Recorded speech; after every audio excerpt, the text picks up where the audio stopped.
Hey there, I'm Bonnie McGill. I'm a senior climate and soil health scientist at American Farmland Trust, and I'm going to give you a quick tutorial on how to use our very cool CaRPE tool. A few words on what the tool is. The implementation of agricultural conservation practices has the potential to provide short and long-term greenhouse gas mitigation opportunities through reductions in greenhouse gas emissions and sequestration of carbon in soils. How these practices differ in their mitigation potential and scale over the landscape are not easily estimated at the state and county level. The CaRPE tool was developed to quantify and visualize greenhouse gas emission reductions resulting from the implementation of a suite of cropland and grazing land management practices. CaRPE couples the emission reduction coefficients from the COMET Planner tool with county-level cropland and grazing land data from the 2012 or 2017 Census of Agriculture and scales the values to county, state, and regional levels. CaRPE tool also allows users to assess practice payment costs for scenarios. All cropland values and climate benefits from the tool are estimated values and should be used for general planning purposes only. So let's go to the CaRPE tool. You'll want to pull up a browser, and if you search for farmland.org, that's the AFT site, you type in CaRPE tool, this page will come up. And this page, it tells you about the tool, and over here you can access it. We also have some briefs that we've created for a handful of states summarizing CaRPE results. So go to use CaRPE tool, and it can take a second to load. That's normal. And this is the landing page. CaRPE stands for Carbon Reduction Potential Evaluation Tool. It was developed by Jennifer Moore and Daniel Manter. They're both scientists at USDA Agricultural Research Service. Jennifer Moore was formerly at American Farmland Trust, and they continue to work with us to keep the tool updated and add new options to the tool. If you want to learn more about the tool, there's a user guide link over here, and this is sort of the quick and dirty version. Down here is a more detailed guide if you click on that. Back to the home page. We also have links to the COMET Planner tool and the Census of Agriculture. And down here at the bottom, it tells you when the tool was last updated. So running the tool mainly involves working with this side panel over here and drop-down menus. So run CaRPE.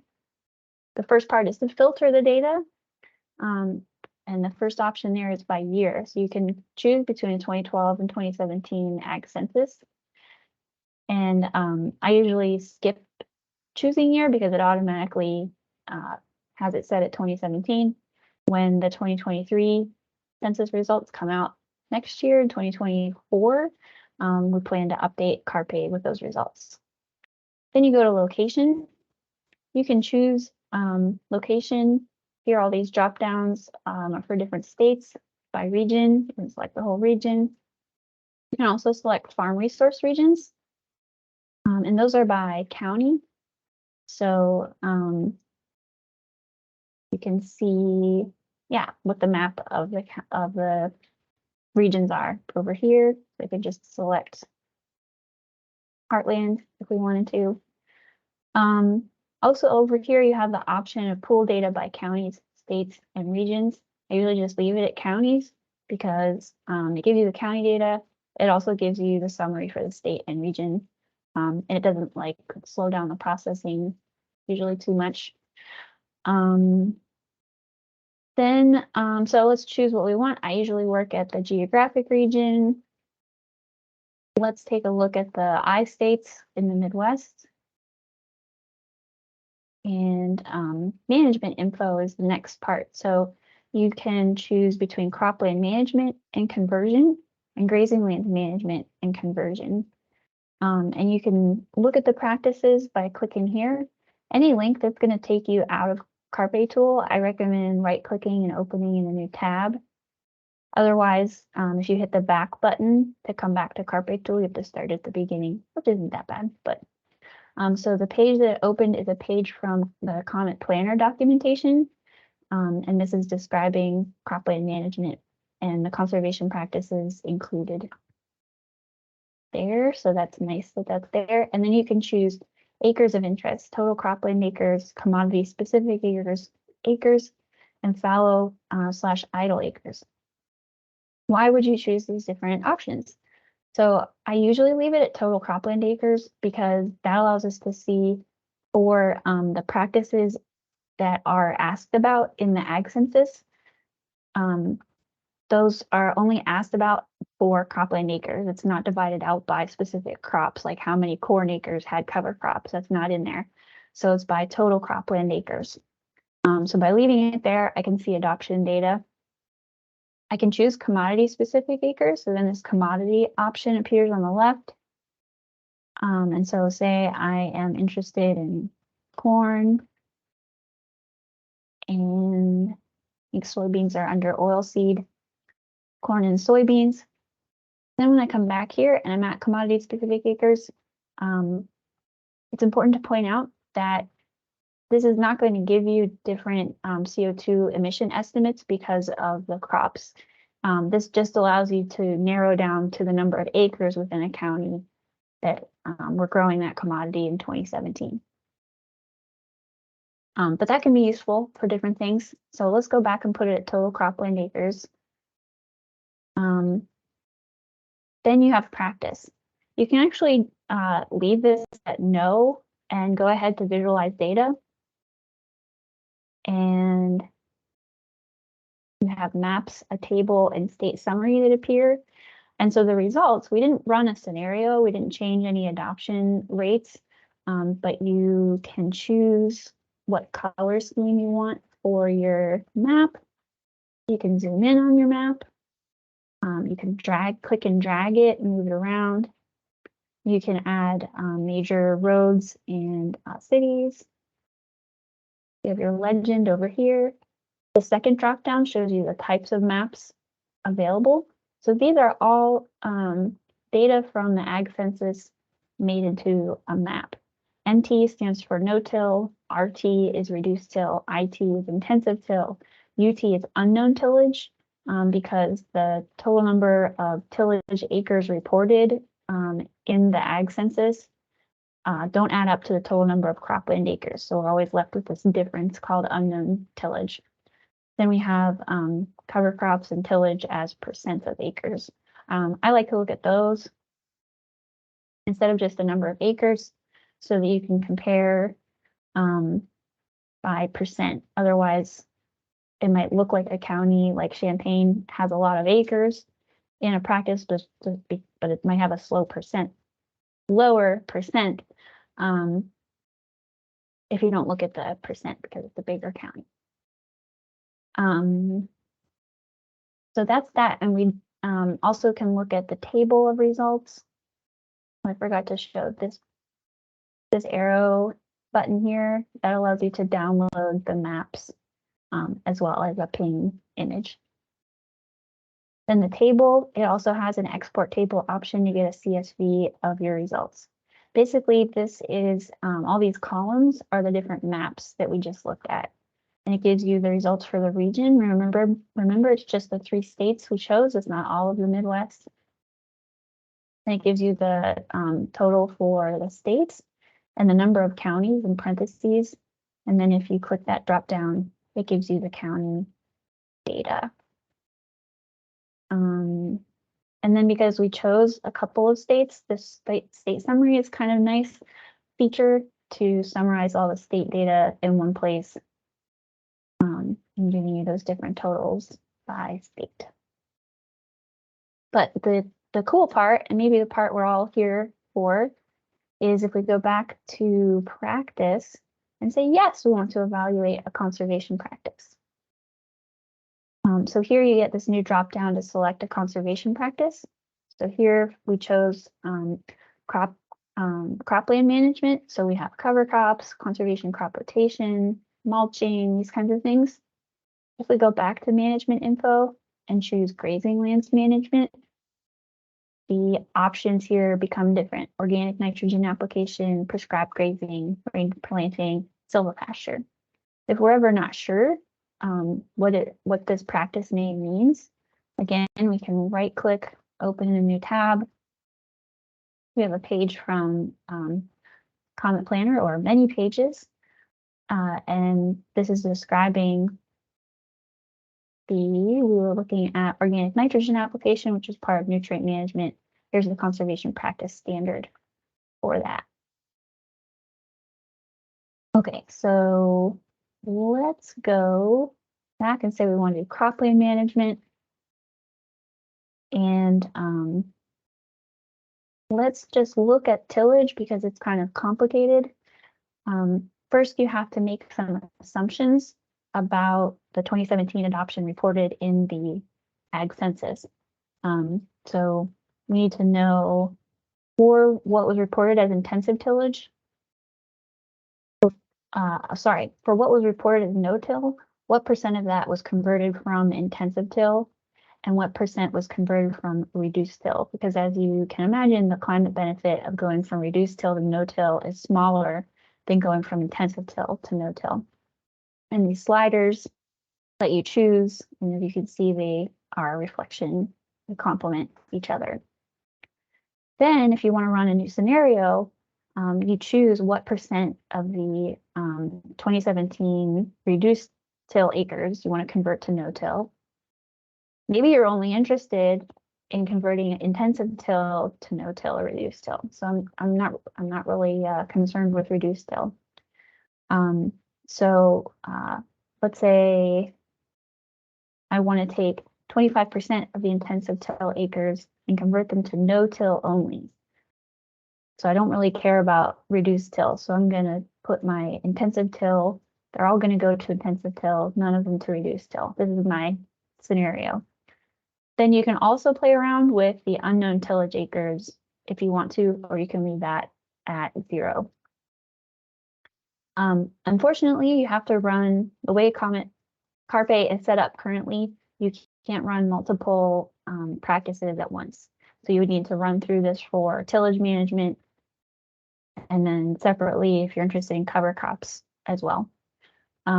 With cover crops, since that's a popular one, I'll also explain that one briefly.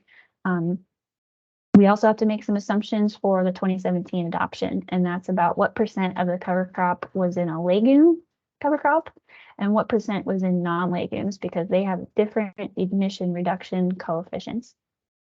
Currently, a lot of people plant non-legumes is pretty common, so that's why the default values are set pretty high for non-legumes. But again, you can change that if like in your area you have something special going on, or if you know like nobody's planting legumes, you can change that around. And then, so that's for what's happening in 2017. And then in our scenario, I know that in these 3 states we chose, the cover crop adoption is currently at about 3%. So what I want to see what happens if we get, when we get, not if, but when we get to 10% cover crop adoption, what will the climate benefits be? And I'm going to say, similar to what it is now, it's 20% legume, 80% non-legume.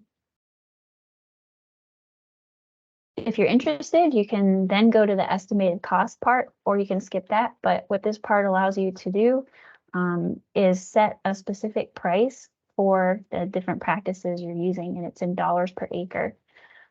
It already gives you national average, maximum, and minimum. So you can use add data, and it will add the national average to the state. You can alternatively reset it to clear that out and click in these empty spaces and put in your own value. So let's say I know that per acre planting a legume is actually a little more expensive than that. And I know that in Illinois, and I know that planting a non-legume is a little cheaper than that. So those are the numbers I'm going to use. And I'm going to use the national average for the other states, which is interesting. So it actually changed to include the value here that I gave it. So it's like the average of this and the national average. That was interesting. So you can play around with that, and then these dollar values will also appear in your results. Now we can go to visualize data again. And like I showed you before, you have the map, all these different options, color scheme, available maps. Now you have more maps available, and these are going to be the columns that show up in the table. So we'll talk more about them in a second. And your totals are showing up over here. This first map that pops up is giving you tons of CO2 equivalents per year for our scenario. And if you forget what you chose, it is showing you over here. We chose cover crops and then the percentages that we chose. So let's look in more detail at the table. So first we have the summary for the Midwest, Illinois, and we have the counties we wanted to look. Let's look at Iowa. And so then let's talk about the columns we have here, because there's more and they can be a little confusing at first. So what you're seeing, 2017 cropland acres, that comes from the ag census for that county. So 2017 available for new adoption acres is telling you that the number of acres currently using cover crops, which is the sum of these two, and I'll tell you in a second, subtracted from cropland acres. And we also subtracted hayland acres in there as well, because we usually don't do cover crops on hayland acres. So getting a little in the weeds there, but so this is what's available for new adoption, so acres that don't have cover crops on them according to the census. And so what was reported in the census, if we total these together, is about 6,600 acres. We split those numbers out based on the percentages. We said 20% was legumes and 80% was non-legumes. New adoption of legume, that comes from, we said we wanted, of the available acres that are remaining, we want 10% of those to be new adoption in our scenario. And that 10% of available for new adoption is split into 20%. We set that as well over here. 20% legume, 8% as non-legumes. So that's all your acreages. Then we look at the tons of CO2 equivalents per year. So that's taking the acres times the emission reduction coefficient for cover crops.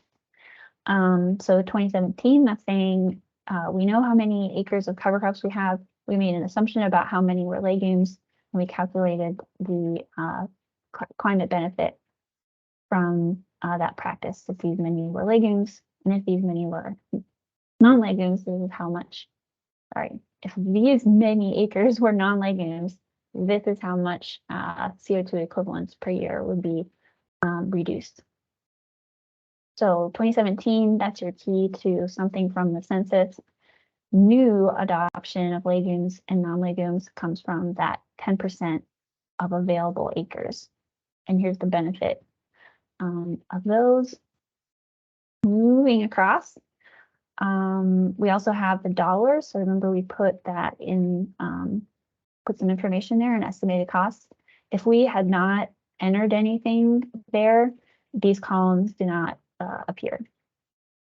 And so this is the estimated cost for those legumes that we're assuming were planted, and the non-legumes that were planted, cost of new adoption of legumes and non-legumes.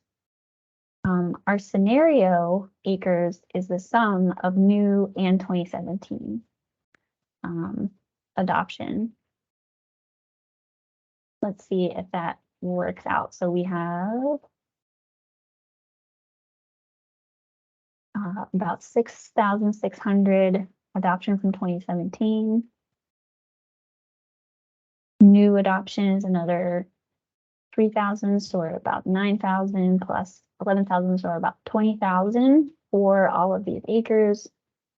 That should be our scenario. Yeah, 21,000. So the tons of CO2 equivalents from that scenario, so 2017 plus new adoption, is 7,000 tons of CO2 equivalents per year. And the scenario dollars altogether, costs, and the weighted emission reduction coefficient, so that's tons of CO2 equivalents per acre per year. So this is coming from Comment Planner and then weighted by, because those emission reduction coefficients are different for irrigated versus non-irrigated crops. So then we weighted for each county how many acres are irrigated versus how many are non-irrigated. So this is the weighted average of the ERC for cover crops for this county.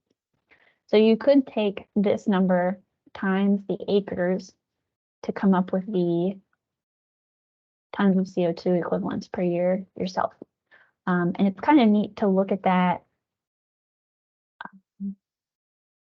one actually in the map. Do that.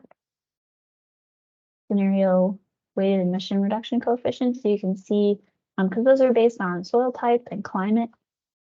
And so there you can kind of see cover crops. They're kind of doing different things based on where you are in the region you chose. We go back to the table. So then we have percentages. So percent of acres from the ag census. So currently Adams County, Iowa is at about 4.3% as of the 2017 census. New adoption, remember we wanted to add about 10 for the whole area, the whole region we selected. So that brings Adams County to 9.6, and total for the whole scenario, new stuff plus 2017, about 14%. Again, you can export this table, also look at state summaries. And I'm going to leave it at that. I wanted to keep this kind of brief. If there are questions you have or ideas for how I can improve this tutorial or the CaRPE tool, please feel free to get in touch. I'm at bmcgill@farmland.org. Thanks.